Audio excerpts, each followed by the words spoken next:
நமஸ்தே விவாஸ். இன்னைக்கு நான் உங்களுக்கு புதுசா ஒரு நியூ டெக்னிக், இது வரைக்கும் யாருமே இது மாதிரி ஒரு வீடியோ நீங்க பார்த்து ஹிந்தி லேர்ன் பண்ணி கத்துக்க மாட்டீங்க. நம்ம எல்லாருக்கும் ஹிந்தி பேசணும் கத்துக்கணும்ன்ற ஆர்வம் நம்மள எந்த அளவுக்கு இழுத்துட்டு போகுது அப்படின்னு பாத்தீங்கன்னா, இந்த அளவுக்கு என் மூளை கசக்கி உங்களுக்கு நான் ஒரு நியூ டெக்னிக் உங்களை என்டர்டைன் பண்றதுக்காக இன்னைக்கு ஒரு புதுமையான வித்தியாசமான முறையில நான் இன்னைக்கு உங்களுக்கு ஹிந்தி கத்துக்க போறேன். ஹிந்தி கத்துக்கிறதுனால உங்களுக்கு இதனால ஒவ்வொரு நாளும் உங்களுக்கு பெனிஃபிட் கிடைக்கிறது. எனக்கு ரிசல்ட் மேல ரிசல்ட், கமெண்ட் மேல கமெண்ட் வருது, ரொம்ப ஹாப்பியா இருக்கு. போன லாஸ்ட் செக்ஷன்ல நம்ம பார்த்தது எல்லாமே உங்களுக்கு நல்லா அண்டர்ஸ்டாண்ட் ஆயிருக்கும்னு நினைக்கிறேன். சோ ஒரு 1 வீக் உங்களை நான் கொஞ்சம் படிப்பு அப்படின்னு உங்களை கொஞ்சம் இது பண்ணதுனால இன்னைக்கு ஃபுல் டே ஃபன்னா என்டர்டைன்மெண்டா உங்களுக்கு சினிமா சம்பந்தப்பட்ட விஷயத்துல உங்களுக்கு ஹிந்தி சொல்லி தர போறேன். என்னன்னு தானே யோசிக்கிறீங்க? எதுக்கு சினிமா சம்பந்தப்பட்டது அப்படின்ட்டு தானே யோசிக்கிறீங்க. உங்களுக்கு நான் பிளே பண்ணி காட்டுறேன், உங்களுக்கு புரியும்.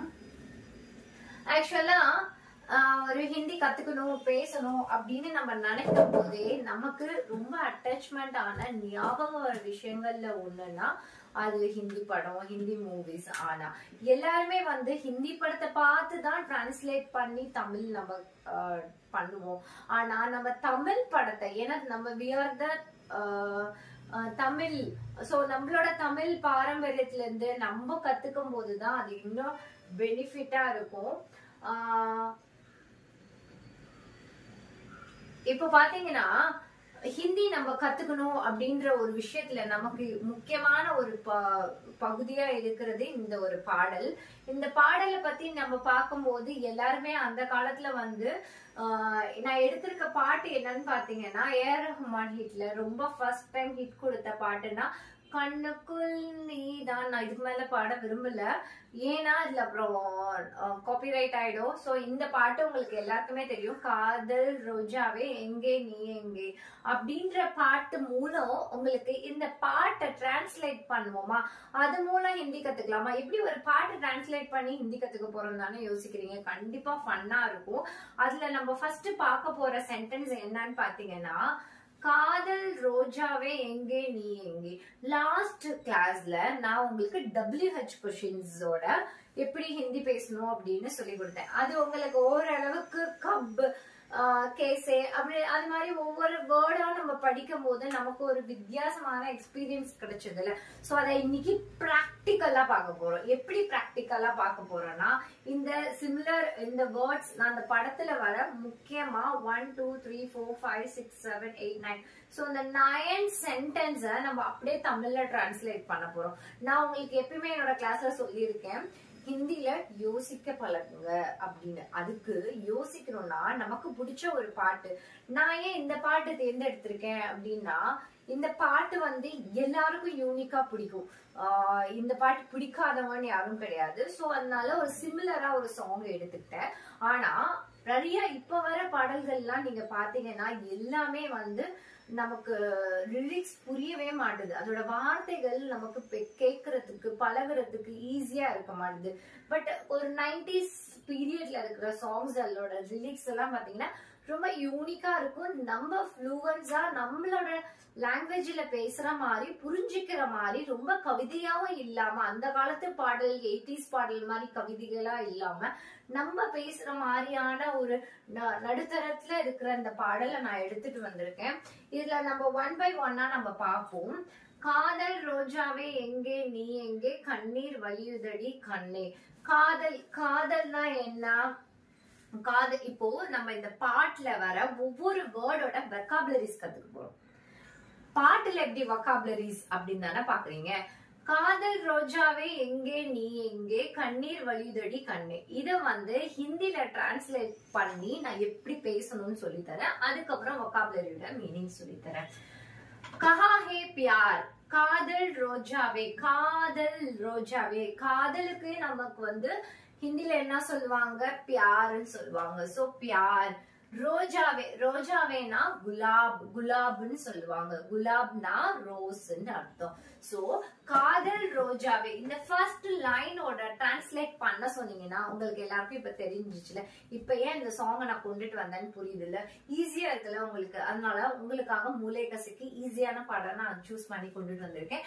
காதல் ரோஜாவே அப்படின்னா கஹாயே பியார் அப்படின்னு அர்த்தம். குலாப், கா குலாப், கஹாயே பியார் கா குலாப். குலாப்னா என்னது? ரோஸ். ரோஸ் வந்து அங்க ஒரு வேர்டு ரெண்டு மீனிங் கொடுக்கும். குலாப்னா குலாப் கலர். நம்ம எப்படி வந்து ரோஸ் கலர் சொல்லுவோமோ அதே மாதிரி ஹிந்தில வந்து பிங்க்குக்கு வந்து குலாப், குலாப் அப்படின்னு சொல்லுவாங்க. அட் த சேம் டைம் இங்க வந்து கலர் குறிப்பிடல. காதல் ரோஜாவே, ரோஜா மீன்ஸ் ரோஸ். சோ கஹாயே பியார் கா குலாப், கஹாயே பியார் கா குலாப், காதல் ரோஜாவே அப்படின்ற வேர்டுக்கான மீனிங் ஹிந்தி டிரான்ஸ்லேஷன் என்னன்னு பாத்தீங்கன்னா கஹாயே பியாருக்கே குலாப். எங்கே நீ எங்கே, இங்க வந்து WH கொஸ்டின். இது வந்து நான் பிராக்டிக்கல் செக்ஷன் உங்களுக்கு நான் கொடுக்குறேன்னு சொன்னல, அதுக்கான விஷயம் தான். எங்கே நீ எங்கே, எங்கே நீ எங்கே. எங்கேனா நம்ம என்ன பார்த்தோம்? கஹான்னு படிச்சோம். எங்கேனா என்னன்னு படிச்சோம்? கஹா. சோ உங்களுக்கு ஈஸியா இருக்கும்ல. கஹா நீ, நீனா என்னது? தும். நீனா என்ன சொல்லி கொடுத்தேன்? தும். டே 3 கிளாஸ்ல போய் பாருங்க. தூ தும் நீக்கு நான் சொல்லி கொடுத்திருப்பேன். சோ கஹா ஹே தும், எங்கே நீ எங்கே, எங்கே நீ எங்கே. சாரி, இந்த எங்கே விட்டுட்டு நீ எங்கே, வேர் ஆர் யூ அப்படின்னு கேக்குறதுக்கு இப்ப ஹிந்தில எப்படி பேசணும்? கஹா ஹோ தும். கஹா ஹோ தும்னா எங்கே நீ எங்கே, வேர் ஆர் யூ அப்படின்னு அர்த்தம். சோ இப்ப இந்த காதல் ரோஜாவே எங்கே நீ எங்கே அப்படின்ற ஒரு பாடல் வரியில நம்ம டிரான்ஸ்லேட் தமிழ்ல பண்ணும்போது என்ன வேர்டா மாறுது அப்படின்னு பாத்தீங்கன்னா ஈஸியா இருக்கும். சொல்லி பாருங்க. கஹாயே பியார் கா குலாப், கஹா ஹோ தும், கஹா ஹோ தும், கஹாயே பியார் கா குலாப், கஹா ஹோ தும், கஹாயே பியார் கா குலாப், கஹா ஹோ தும் அப்படின்னு பிராக்டிஸ் பண்ணுங்க. ரிப்பீட்டேஷன் பண்ணுங்க. இப்படி 2 தடவை ரிப்பீட்டேஷன் பண்ணும்போது இதோட மீனிங் வந்து உங்களுக்கு ஆல்ரெடி தெரிஞ்ச பாடலோட வரிகள் எடுத்துட்டு வந்ததுனால இதோட மீனிங் உங்களுக்கு புரிஞ்சுக்கிறதுக்கு ஈஸியா இருக்கு. இன்னைக்கு செக்ஷன் ரொம்ப ஈஸியா இருக்குல்ல. இந்த சீரீஸை நீங்க ஃபுல்லா ஸ்கிப் பண்ணாம பாருங்க, ரொம்ப என்டர்டைன்மெண்டா இருக்கும். இன்னும் இருக்கு. அடுத்தடுத்த வீடியோலயும் இது மாதிரி உங்களுக்கு பாடல் வேணும் அப்படின்னா நீங்களே இந்த பாட்டோட மீனிங் எனக்கு டிரான்ஸ்லேட் பண்ணி சொல்லலாமே அப்படின்னு எனக்கு ஏதாவது சஜஷன் கொடுத்தீங்கன்னா உங்க நேம நான் அலோன்ஸ் பண்ணியே நான் உங்களுக்கு பிடித்த இந்த பாடலோட வரிகளை எடுத்து டிரான்ஸ்லேட் பண்ணி உங்களுக்கு அது மூலம் ஹிந்தி பேசுறது எப்படி அப்படின்னு கத்துக்கலாம். ரொம்ப யூஸ்ஃபுல்லா இருக்கும். இப்போ காதல் ரோஜாவே எங்கே நீயே, கஹா ஹே பியார் கா குலாப், கஹா ஹே தும் அப்படின்ற வேர்டு முடிஞ்சிருச்சு. கண்ணீர் வலியுதடி கண்ணே, கண்ணீர் வலியுதடி. கண்ணீருக்கு ஹிந்தில வந்து என்ன வரும்? ஆங்கோ, ஆங்கோ அப்படின்னு வரும். ஆங்கோன்னா கண்ணீர், கண்ணீர். ஆக்கோன், ஆக்கோன் வலிதடி கண்ணே. சாரி, கண்ணீர் வலிதடிக்கு என்ன சொல்லுவாங்க? மேரி ஆக்கோ மே உஸ் ஆ கயா. அதாவது மேரி ஆக்கோ மே அன்ஸ் ஆ கயா அப்படின்னா என்ன அர்த்தம்னா என்னோட கண்ணுல இருந்து கண்ணீர் வலிதடி. அப்போ ஒரு ரிப்பீட்டேஷனா ஒரு தடவை ஃபுல்லா இந்த லைனோட இந்த ரிப்பீட்டேஷனா படிப்போமா? கஹா ஏ பியார் கஹா क्या गुलाब, कहाँ है तुम, मेरा आंखों में आंसू गया.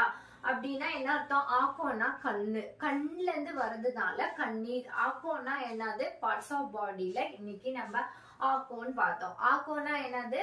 கண்ணு அப்படின்னு பார்த்தோம். சோ இத ரிப்பீட் பண்ணுங்க. கஹா ஹே பியார் கா குலாப், கஹா ஹே தும், மேரி ஆக்கோ மே அன்ஸ் ஆராகா ஆகையா. ஆகையானா என்னோட கண்ணுல இருந்து கண்ணீர் வடியுதடி அப்படின்னு அவங்க பாடுறாங்கல்ல. அடுத்தது இப்போ அடுத்தது பாத்தீங்கன்னா கண்ணுக்குள் நீதான் கண்ணீரில் நீதான். இந்த கண்ணுக்குள், கண்ணுனா நான் என்ன சொல்லி கொடுத்தேன் லாஸ்ட் ஸ்லைட்ல? என்ன சொல்லி கொடுத்தேன்? கண்ணு மீன்ஸ் ஆக்கோ. இப்போ உங்களுக்கு ஓரளவுக்கு ஈஸியா இருக்கும். ஆக்கோ மே பி தும் ஹோ, கண்ணுக்குள் நீதான். ஆக்கோ மே பி தும் ஹோ. கண்டிப்பா வந்து இது உங்களோட பேசுறதுல இல்ல உங்க ஃபேமிலில ஏதாவது ஒரு கவிதை எழுதும் போது இனிமே ஹிந்தில எழுதுறதுக்கு உங்களுக்கு இது யூஸ்ஃபுல்லா இருக்கும். ஆக்கோ மே பி தும் ஹோ, ஆக்கோமே பி தும் ஹோனா கண்ணுக்குள் நீதான், கண்ணுக்குள் நீதான், அதாவது என்னோட கண்ணுக்குள்ள நீதான் இருக்க அப்படின்ற விஷயத்த ஹிந்தில எப்படி சொல்லலாம் அப்படின்னு பாத்தீங்கன்னா ஆக்கோமே பி தும் ஹோ, ஆக்கோமே பி தும் ஹோ.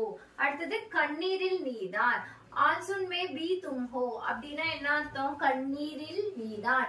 மேபி தும்கோ அப்படின்னா என்ன அர்த்தம்? மேபி தும்கோனா நான் இது கண்ணுக்குள்ள இருக்கிறேன், உன் கண்ணீருக்குள்ள இருக்கிறேன் அப்படின்ற அர்த்தம். கண்ணிலும் நீ இருக்கிறாய் அப்படின்றத எப்படி சொன்னோம்? ஆக்கோமே பி தும் ஹோ ஆர் கண்ணீரில் நீதான்றதுக்கு என்ன சொன்னோம்? அன்சு ஓ மே பி தும் ஹோ அப்படின்னு படிக்கணும். கண்ணிலும் கண்ணீரிலும் நீதான் அப்படின்ற வேர்டு. சோ இது உங்களுக்கு ஈஸியா இருக்குல்ல படிக்கிறதுக்கு? ஆமா, எப்பயுமே ஒரு விஷயத்த நம்ம டிரான்ஸ்லேட் பண்ணி படிக்கும் போது நமக்கு பிடிச்ச விஷயங்கள்ல ஒண்ணு. இப்ப ஒரு குழந்தை ஏதாவது ஒரு பிக் கொஸ்டின் கேட்டீங்கன்னா இல்ல ஒரு எஸ்எஸ் கேட்டீங்கன்னா அவங்களுக்கு கண்டிப்பா தெரியறதுக்கு வாய்ப்பு இல்லை. அதே நீங்க போயிட்டு ஒரு பாட்டு நீங்க லைட்டா பாட ஆரம்பிங்களேன், கண்டிப்பா அந்த பாட்டை அவங்க பினிஷ் பண்ணிடுவாங்க. ஏன்னா அந்த பாட்டோட லிரிக்ஸ் அவங்களுக்கு தெரியறதுனால அதை அவங்க பினிஷ் பண்ணிடுவாங்க வேகமா. சோ இது அவங்க இன்ட்ரெஸ்டா கத்துக்கிறதுனாலதான் அதோட லைன் அவங்களால ஃபாஸ்டா கேப்சர் பண்ணிக்க முடியுது. சோ நீங்க ஹிந்தி கத்துக்கும் போது இது மாதிரி வார்த்தைகள் உங்களுக்கு பிடித்த பாடல் அது எது வேணாலும் இருக்கட்டும், இதுதான் வேணும் அதுதான் வேணும் அப்படின்னு இல்லாம எந்த பாட்டு வேணாலும் நம்ம எடுத்துக்கலாம். அடுத்த லைன் பாத்தீங்கன்னா கண் மூடி பார்த்தால் நெஞ்சுக்குள் நீதான், கண் மூடி ஆக்கோ பந்த், கண் மூடி ஆக்கோ பந்த், பார்த்தால்னா தேக்கோன்னு நான் சொல்லி கொடுத்தேன். இப்ப இத நான் பார்க்காமே உங்களால ஐடென்டிபிகேஷன் பண்ண முடியுது. கண் மூடி பார்த்தால், கண் மீன்ஸ் ஆக்கோ, மூடினா பந்த். கண்ணுனா என்னது? ஐஸ். மூடி பந்த், பார்த்தால் தேக்கோ, கண் மூடி பார்த்தால். இப்போ உங்களால டிரான்ஸ்லேட் பண்ண முடியுதுல, கண்ணுக்கு ஆக்கோ, மூடின்றதுக்கு பந்த், பார்த்தாலுக்கு தேக்கோ. இப்போ இத டிரான்ஸ்லேட் பண்ணனும்னா என்ன படிக்கணும்? आंखों में कर देखो तो सीने की अंदर हो, सीने की अंदर होना நெஞ்சுக்குள் நீதான். अंदर, अंदर means உள்ள, உள்ளனா நெஞ்சுக்குள், நெஞ்சுக்குள் நீதான். நெஞ்சுக்குள்னா நெஞ்சுக்குள் நீதான்ன்றது நீன்றதுக்கு என்ன சொல்லுவோம்? தும். சோ இந்த சென்டென்ஸ டிரான்ஸ்லேட்ல எப்படி படிப்போம் அப்படின்னு ஒரு தடவை பார்ப்போம். आंखों में कर देखो तो सीने की अंदर हो, सीने के अंदर होना நெஞ்சுக்குள் நீதான். கண்மூடி பார்த்தால் நெஞ்சுக்குள் நீதான் அப்படின்ற வேர்டு. சோ இப்போ இந்த பாட்டோட வரிகள்ல அடுத்த வரிகளை நம்ம பார்ப்போம். என்னானதோ ஏனானதோ சொல் சொல், இந்த வார்த்தை இருக்குல்ல, और कुछ बताओ, அவ்வளவுதான், சிம்பிள். और कुछ बताओ, ஏதாவது சொல்லு. और कुछ அதாவது ஏதாவது ஒரு விஷயம், ஏதாவதுன்றதுக்கு कुछ, कुछ बताओ, बताओனா சொல்லுன்னு அர்த்தம். இவ்வளவுதான், और कुछ बताओ. இப்போ இந்த பாட்டுல நம்ம எப்படி இவ்ளோ நமக்கு ஹிந்தியே தெரியாதவங்க டக்குன்னு அதோட வெகாபுலரிஸ் தெரிஞ்சோடனே இந்த வார்த்தைகளை நம்மளால டிரான்ஸ்லேட் பண்ண முடியுதுல்ல. இது மாதிரிதான் உங்களை நான் சின்ன சின்ன விஷயங்கள்ல மோட்டிவேட் பண்ணி இதே மாதிரி நீங்க வார்த்தைகளை ஒவ்வொரு நாளும் கத்துக்க பாருங்க. ஒவ்வொரு நாளும் கத்துக்கும் போது நமக்கு நம்மளே அறியாம நம்மளுக்கே தெரியாம நம்ம ஹிந்தில இருக்க ஒவ்வொரு வேர்டும் கத்துக்கிறோம். இப்போ என்னானதோ ஏனானதோ சொல் சொல், சொல் சொல்னா பத்தாவ் பத்தாவ் பத்தாவ் பத்தாவ் அப்படின்னு தான் அர்த்தம். சோ இப்போ நம்ம இந்த வீடியோ ஃபுல்லா பார்த்துட்டோம். இப்போ நான் இந்த ஒரே ஒரு தடவை ரிவிஷன் பண்ணிடுறேன். என்னானதோ ஏனானதோ சொல் சொல், और कुछ बताओ, और कुछ बताओ, இவ்வளவுதாங்க. இப்போ காதல்னா இதுல என்ன வொக்காபுலரிஸ் படிச்சோம் அப்படின்னு பாத்தீங்கன்னா, காதல் ரோஜாவே எங்கே நீ எங்கே கண்ணீர் வழியுதடி கண்ணே அப்படின்னு. இதுல இருக்க சின்ன சின்ன வேர்ட்ஸ் நம்ம எடுத்தோம்னா என்ன வரும்? காதலுக்கு என்ன நம்ம சொல்லுவோம்? காதல், காதல்னா பியார். ரோஜாவே, ரோஜாவேனா குலாப், குலாப் அப்படின்னு சொல்லுவோம். அப்போ காதல் ரோஜாவே அப்படின்னா பியாருக்கா குலாப் அப்படின்னு நம்ம படிச்சோம். சோ காதல் மீன்ஸ் லவ் மீன்ஸ் பியார். குலாப் மீன்ஸ் அதுல 2 விஷயம் நான் சொல்லி கொடுத்துருக்கேன். குலாப் மீன்ஸ் பிங்க் கலருக்கும் குலாப் சொல்லுவாங்க, அதே மாதிரி ரோஸ்க்கும் குலாப் சொல்லுவாங்க. ஆர் குச் பத்தாவ், என்னானதோ ஏனானதோ சொல் சொல் சொல் சொல் அப்படின்றதுக்கு ஆர் குச் பத்தாவ் அப்படின்றதுக்கு தான் திரும்பி திரும்பி ரிப்பீட் பண்ணுங்க. இப்ப நான் எடுத்துட்டு வந்த இந்த வரிகளை நீங்க தமிழ்ல ஒரு தடவை பாடி பாருங்க. அதே மாதிரி இதோட லிரிக்ஸ் நான் ஒவ்வொன்னா நான் சொல்லிக்கிட்டே வரேன். அதே மாதிரி நீங்க இத பிராக்டிஸ் பண்ணிக்கிட்டே இருங்க. பிராக்டிஸ் பண்ண பண்ண உங்களுக்கு என்ன கிடைக்கும் அப்படின்னா, இந்த பாட்டு இல்ல உங்களுக்கு இந்த பாட்டு பிடிக்காம கூட போலாம். இந்த பாட்டு எல்லாருக்கும் பிடிச்சுதான் ஆகும்.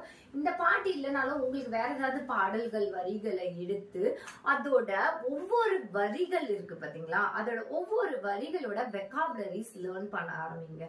அதோட வரிகளை நீங்க அப்படியே டைரக்ட் டிரான்ஸ்லேட் பண்ணுங்க. நான் ஏன் ஹிந்தி பாட்டு எடுத்துட்டு வராம உங்களுக்கு நான் தமிழ் பாட்டு எடுத்துட்டு வந்திருக்கேன் அப்படின்னு பாத்தீங்கன்னா, இந்த சாங் எல்லாருக்கும் ஹார்ட் டச் சாங். இது எல்லா சிச்சுவேஷன்லயும் கேட்கக்கூடிய பாட்டு. இந்த மேஜிக்கை கிரியேட் பண்ணது கண்டிப்பா நான் ஏஆர் ரஹ்மான் உண்மையிலே அவங்கள பாராட்டணும். ஏன்னா அந்த பீரியட்ல அந்த டைம்ல எல்லா பாட்டுமே லிரிக்ஸ் நமக்கு புரியுற மாதிரி இருக்கும். சோ நமக்கு புரியுற மாதிரி இருக்கிறதுனால என்ன ஆகுது அப்படின்னு பாத்தீங்கன்னா, உங்களுக்கு அந்த பாடல் வரிகள் ஆல்ரெடி உங்களோட சப்கான்சியஸ் மைண்ட்ல இந்த பாடு உங்களுக்கு ஓடிட்டே இருக்கும். இந்த இமேஜ் வந்தாலே உங்களுக்கு இந்த பாடல் வரிகள் எல்லாமே வரும். இப்ப வர பாட்டு எதுவுமே, இப்ப கூட இந்தியன் 2 ரிலீஸ் ஆயிருக்கு, இதுல வர பாட்டுல எந்த பாட்டுமே நம்ம மைண்ட்ல ஸ்டோரி ஆகல. காரணம் என்னன்னா, அதோட வார்த்தைகள் நமக்கு புரியல.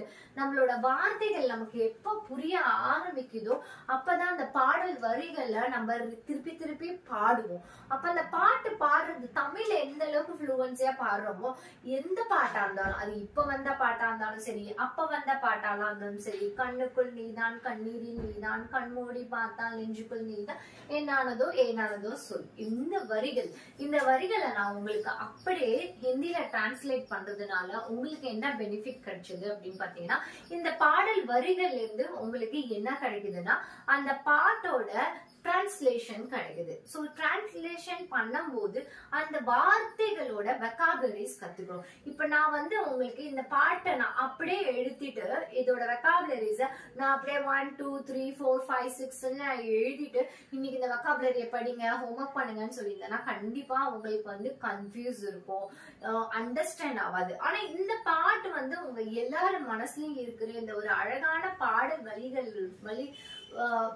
வரிகள் மூலமா உங்களுக்கு நான் சொல்லி கொடுக்கிற இந்த வார்த்தைகள் எல்லாமே உங்களுக்கு பாடுறதுக்கும் இன்ட்ரெஸ்டா இருக்கும். கஹாயே பியார் கா குலாப் கஹாயே தும் மேரி ஆங்கோ மே ஆன்சு ஆ கயா அப்படின்னா என்ன அர்த்தம்? என்னோட கண்ணுல இருந்து கண்ணீர் வலியுதடி அப்படின்னு. சோ காதல் ரோஜாவை எங்கே நீ எங்கேன்ற பாட்டு உங்களுக்கு தமிழ்ல ஆல்ரெடி தெரிஞ்சதுனால இந்த பாடல் வரிகளை நீங்க எடுத்து பிராக்டிஸ் பண்ணும்போது ஈஸியா இருக்கும். கண்ணுக்குள் நீதான் கண்ணீரில் நீதான் ஆக்கோமே பி தும்கோ ஆசுமா பேபி தும்கோ அப்படின்னா நம்ம கண்ணீரிலும் நீதான் அப்படின்னு. இந்த மாதிரி பாடல்கள் வரிகள் மூலம் நீங்க ஹிந்தி கத்துக்க ஆரம்பிங்க. கண்டிப்பா இந்த பாட்டான இன்னைக்கு டே 6ல நான் உங்களுக்கு சொல்லி கொடுக்கப்பட்ட இந்த பாட்டு உங்களுக்கு கண்டிப்பா பிடிச்சிருக்கும். பாட்டு ஆல்ரெடி எல்லாருக்கும் தெரிந்த பாடல், ஆனா இந்த பாட்டோட வரிகள் இப்ப நான் சொல்லி கொடுத்தேன்.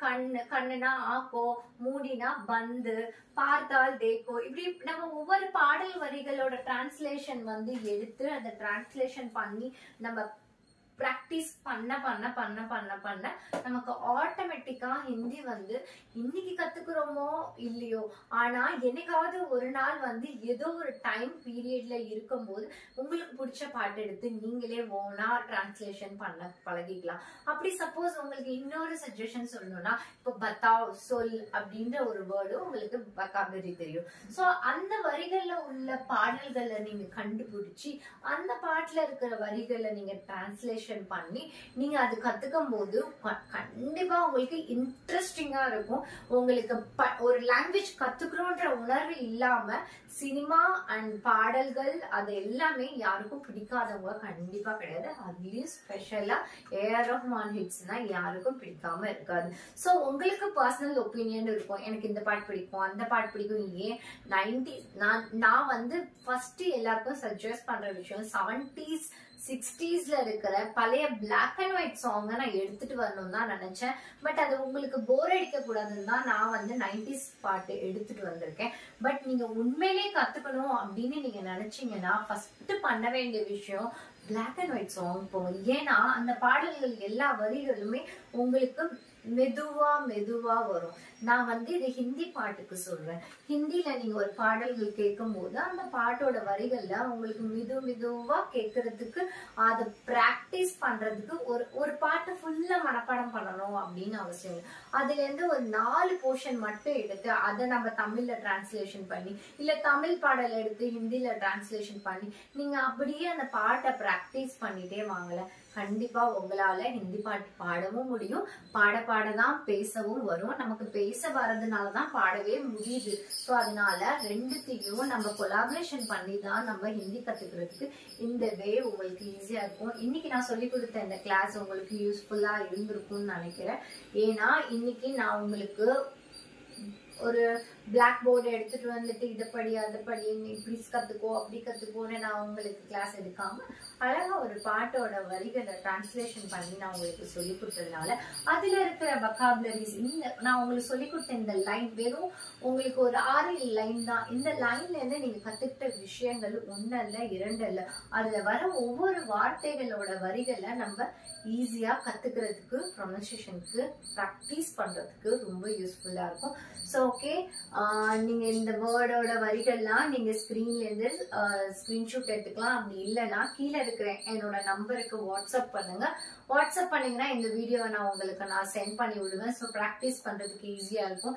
நம்மளோட children's miracle world online class மட்டும் கிடையாது, ஆஃப்லைன் கிளாஸும் போகுது. ஆன்லைன்ல ஒரு ½ அன் ஹவர்ல இவ்வளோ உங்களால கத்துக்க முடியும் போது, அண்ட் பர்சனல் சிட்டிங் நான் என்னோட கிளாஸ்ல வந்து 1:1ன்ற கால்குலேஷன்ல தான் கிளாஸ் எடுத்துட்டு இருக்கேன். ஸோ வந்து 10:11 உங்க குழந்தைகளுக்கு நான் கிளாஸ் எடுக்க மாட்டேன். ஸோ 1:1 அப்படின்ற ரேஞ்சில் அட்லீஸ்ட் 1:2, 3 அது மாதிரி ஒரு சின்ன டைம் பீரியட்ல தான் நான் கிளாஸ் எடுத்துட்டு இருக்கேன். ஸோ அப்படி எடுக்கும் போது உங்க குழந்தைங்களுக்கு பர்சனல் அட்டென்ஷன் கிடைக்கிறதுனால நீங்க கண்டிப்பா என்னை காண்டாக்ட் பண்ணலாம். அண்ட் வீடியோ உங்களுக்கு பிடிச்சிருந்தா கமெண்ட் பண்ணுங்க, சப்ஸ்கிரைப் பண்ணிக்கோங்க. நாளைக்கு உங்களுக்கு இதை விட ஒரு வித்தியாசமான ஈஸியான பாடல்கள் வரிகளோட நாளைக்கு நான் உங்களை மீட் பண்றேன். பாய் பாய்.